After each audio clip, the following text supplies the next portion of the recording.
Hey everyone, it's Samuel Tolbert, freelance writer at Windows Central.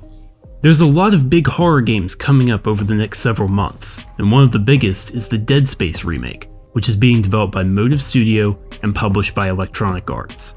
I recently had the chance to attend a preview event where I played almost 4 hours of the Dead Space remake, consisting of the first 3 chapters, and I also spoke with some of the developers. There's a lot to go over, so we've put together 6 things you need to know about the game, accompanied by some gameplay clips that were captured from my play session. So, let's get started.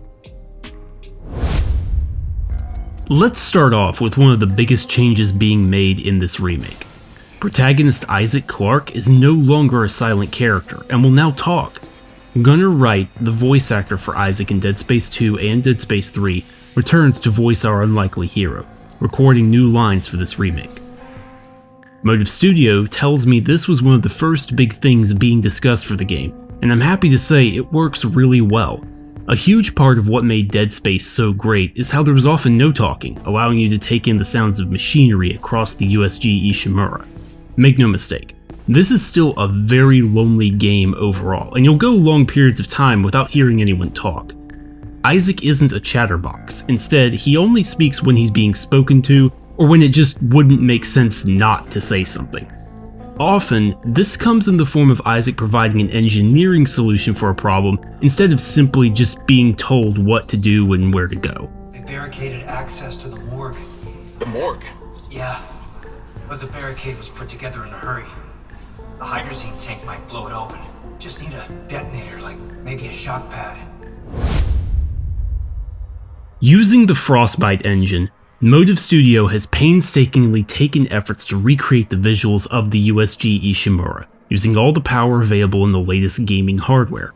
Because this game doesn't have to run on the Xbox One or PS4, advanced lighting techniques and volumetric effects are applied so every part of the game just looks gorgeous. Okay, while gorgeous might not be the right word to use for the necromorphs aboard the ship, these creatures are even more horrifying than in past games, thanks to the new peeling system.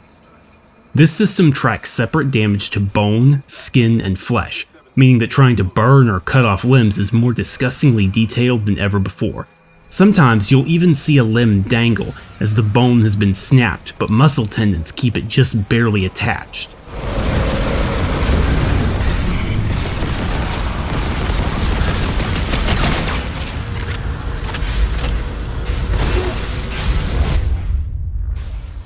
As shown in some early design videos, Motive Studio has decided to forego the somewhat awkward zero-gravity jumping that was seen in the original game. Instead, this remake uses the flight controls that were introduced in Dead Space 2. The effect is transformative, making these sections so much more of a joy to play through as you zip and dodge around obstacles and necromorphs instead of the weird jumping from point to point that kept you locked in as you moved through the air. It even slightly changes how players will approach puzzles and boss fights whenever the gravity goes out.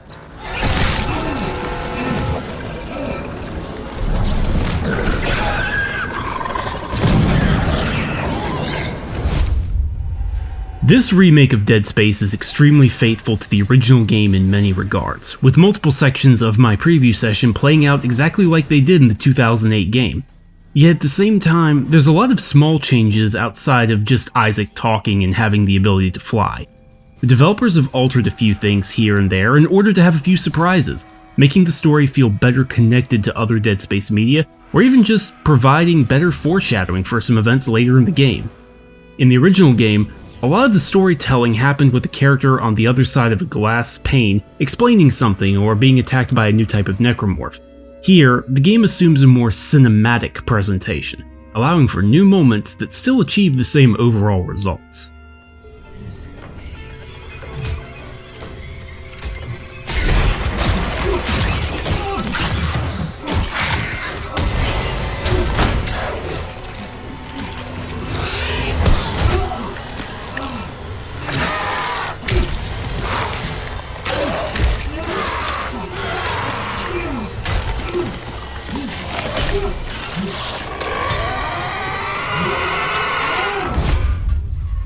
In the original Dead Space, every single chapter ended with you having to board a tram to leave and go to the next area, which was required in order to allow the next area in the game to load given the hardware the developers had at the time.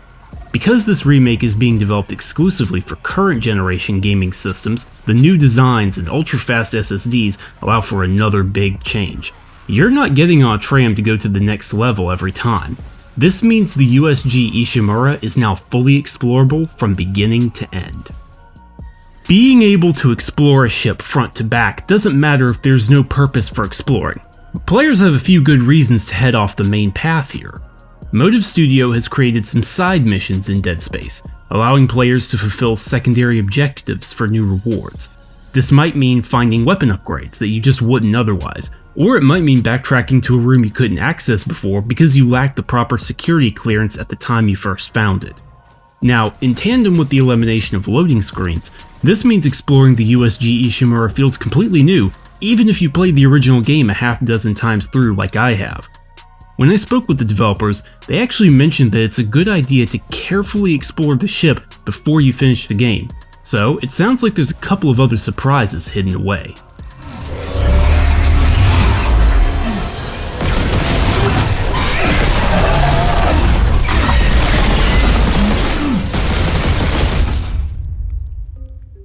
The Dead Space remake is ambitious, and we'll have to wait and see how the rest of the game holds up.